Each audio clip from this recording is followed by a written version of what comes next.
पितृपक्षात कावळ्यांनाच जेवण का दिलं जातं? इतर कोणताही पक्षी किंवा प्राणी का नाही? कावळ्यांचा आणि आपल्या पितरांचा नेमका काय संबंध आहे?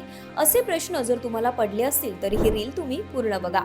7 ते 21 सप्टेंबर 2025 हा पितृपक्षाचा कालावधी आहे. या कालावधीत पूर्वज आपल्या घरी येतात आणि आशीर्वाद देतात अशी धारणा आहे.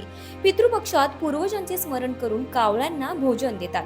असं म्हटलं जाते की कावळ्यांना भोजन दिल्याने श्राद्ध विधी पूर्ण होतो आणि पितरांच्या आत्म्याला शांती मिळते. एका पौराणिक कथेनुसार इंद्राचा मुलगा जयंत हा कावळ्याचे रूप धारण करणारा पहिलाच होता. जेव्हा भगवान श्रीराम पृथ्वीवर अवतरले होते त्यावेळी जयंतने कावळ्याचे रूप धारण करून माता सीतेच्या पायाला चोच मारली. तेव्हा भगवान श्रीरामांनी जयंतच्या डोळ्यावर बाण मारला. जेव्हा त्याने आपल्या कृत्याबद्दल क्षमा मागितली तेव्हा रामाने त्याला वरदान दिलं की पितृपक्षात तुला दिलेले अन्न पितृलोकात राहणाऱ्या पूर्वज देवांना मिळेल असे आशीर्वाद दिले.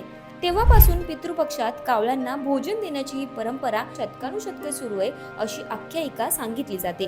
त्यामुळे तुम्ही ठेवलेला नैवेद्य कावळ्याने स्वीकार केला आणि ग्रहण केला तर देव यमराजही प्रसन्न होतात अशी देखील मान्यता आहे. तुम्हाला ही स्टोरी कशी वाटली आहे कमेंट करून नक्की कळवा आणि अशाच इंटरेस्टिंग स्टोरीसाठी संवाद सेतूला फॉलो करायला विसरू नका.